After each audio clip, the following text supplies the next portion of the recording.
You think, both of you do the Gyökeres assist is as important for him as the goal tonight? Yeah, absolutely. And I think this is what Arsenal do so well.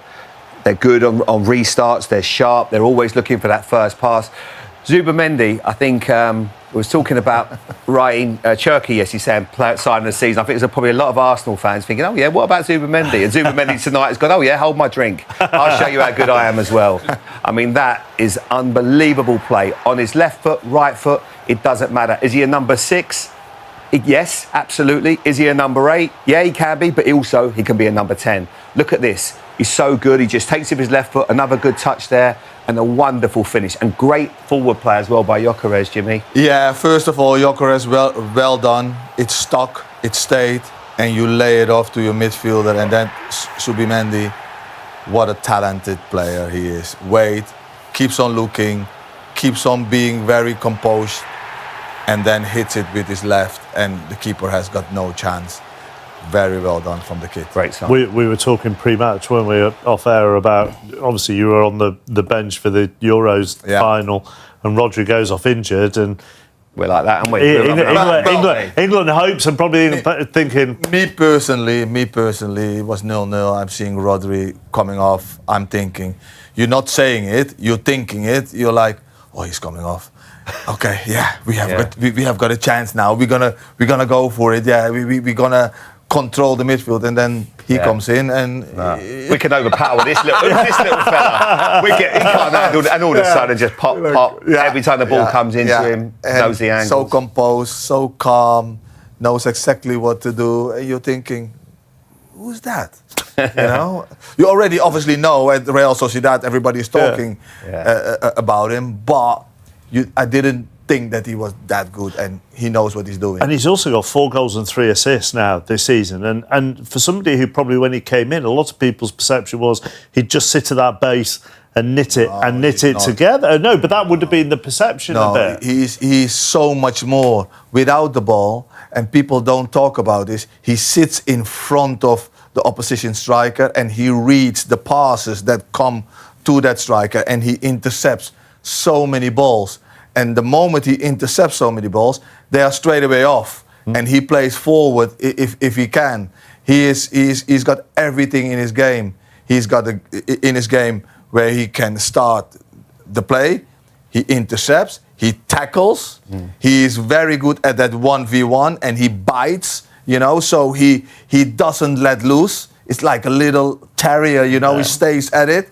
He makes little free kicks at the right moment where he doesn't get yellow cards. Very smart player. I think if we roll it back to when Rodri came to the Premier League, he found it tough. He did. He didn't have half the impact this guy's having at an early stage.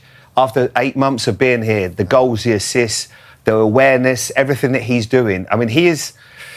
I'm not saying he's the missing piece in the jigsaw for Arsenal, because there's still a long way to go. But if they win the title, a lot of people will point at him and say, that was a real moment for us. Because he's freed up Declan Rice. You can see Declan enjoys. They've got a great relationship. He puts out in terms of his positional sense, but also every time he gets the ball, he's progressive with his passing. He's looking to break lines. He doesn't play safe all the time. Wonderful player to watch.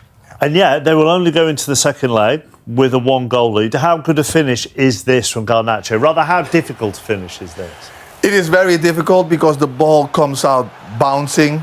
And his technique is really good. He goes on top of the ball, so the ball goes down. And then because it is a little bit wet, the pitch, it takes a little bit more pace, and they can't stop it. Very, very well taken. Really good technique. If you look here, he goes over the ball and it goes down. Well done. Arsenal get a lot of plaudits for their attacking set pieces. I don't know if we can just see that again, because that's as bad a setup as you could see. When the ball's when you're coming in, you're 3-1 up. We're making sure, can we get to the end of this match? You can see they're front loaded, everybody there. They're all the Arsenal players. As that ball then comes in, you've got Bukayo Saka at the back post. If that ball then comes out to Garnacho, he's got 10 yards of space to get a free shot. That isn't really what you'd expect from Arsenal. Look, the 3 players at the back post, it could have fallen to any of them. Yeah. It could have fallen to, is that Santos? Or obviously it falls to Garnacho. That's really unusual for Arsenal to leave so much space there. And it gets them back in the game. It gives them a bit of belief, because I think the manager deserves credit. It hasn't been an easy night for him. As I said before the game, the lap is going to start for you. He's ill. You have to then obviously change it. You bring a young player that was going to be playing in the Youth Cup tonight. He has to come off the bench. I think defensively he must have made 4 or 5 different changes to that back four.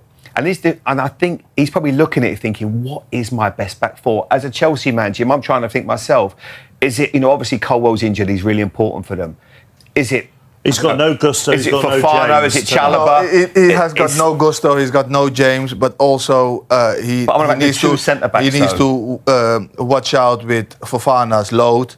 So he has to come off, he can't play 90 minutes, and he has got Saturday to play as well. Chalobah toss in. But he's trying to fight. That will take time, won't it? Well, he's going to look at everybody. I think he will know everybody, but he's going to want to give everybody an opportunity, and he's going to want to have a settled back four. And he will make his decision. I honestly think they've got to try and, if they can, get someone in the window, a centre back. Right. I think it's important for them. I think they need another one, and not just another body. Another elite player, and it's not going to be easy, but if there's anybody they could get in, I think that's an area where they need to strengthen. People obviously might talk about the keeper who's made 2 ricks tonight, so that's another area they've got to look at. But it's all very well saying they need a centre half.